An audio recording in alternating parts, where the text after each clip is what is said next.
The Radiance and the Pale King. Two higher beings who had some things in common, but ultimately opposed each other. Both did some pretty questionable things, but for what they believed to be justifiable reasons. So who was really right or wrong here? I'll be discussing my thoughts in this video. So let's start with the Radiance. She's the true final boss of the game and the source of its main antagonistic force, the Infection. Back when she ruled what would become Hallownest, bugs under her influence had no free will or individual intelligence. When the Pale King arrived, she was forgotten by even the very tribe that she created and had been worshipped by, and that must have been a big blow to her ego at the very least. As for the Infection, we don't really know if she caused that on purpose or if it just kind of happened through bugs trying to resist her influence. Maybe it was just the nature of her light that its presence in a bug's mind would not allow them to have intelligence. Either way, she was deliberately trying to get into the minds of bugs, and even if it was only their attempted resistance that caused the Infection to manifest, she was wrong for trying to control them in the first place. She should have just accepted that not every bug was going to be influenced by her like in the pre-Hallownest days, and just appreciated those that kept her memory alive enough for her to come back into their minds again. So did she deserve what would come to happen to her, getting sealed away and then destroyed by Void? Yeah, definitely. Now let's move on to the Pale King. I would argue that he does want to influence bugs in a similar way to the Radiance, but not on the same level.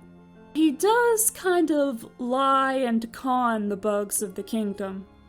The lore tablet in the Howling Cliffs claims that there is no world beyond Hallownest, which is obviously bull, and the fountain in Ancient Basin depicting him tricks bugs into donating their geo to it. At least he did accept that some groups of bugs didn't accept him, like the mantises and spiders. But running off with your palace and abandoning your subjects who need you most desperately at that time? Not cool, man. Then there's the elephant in the room, what he did to the vessels. Yes, he was trying to save the kingdom and probably pretty desperate by that point, but I'm still not convinced that there couldn't have been a better way. He didn't have to lock the abyss door, although he may not have known that there were still living vessels inside. He didn't even have to make the vessels climb out of the abyss to prove themselves. He could have taken the eggs out of there once they'd absorbed Void and let them hatch elsewhere. The Hollow Knight being the first to make it to the top alive didn't prove that they were pure, just that they were strong. The sheer number of vessels that died makes the whole thing messed up enough, but even letting a small number of them die just so one could live to do his bidding wouldn't have been any better. So did he deserve what happened to him? I would say, yeah. In conclusion, I don't think either the Radiance or the Pale King was completely right. The Radiance was definitely more openly destructive in her ways, though.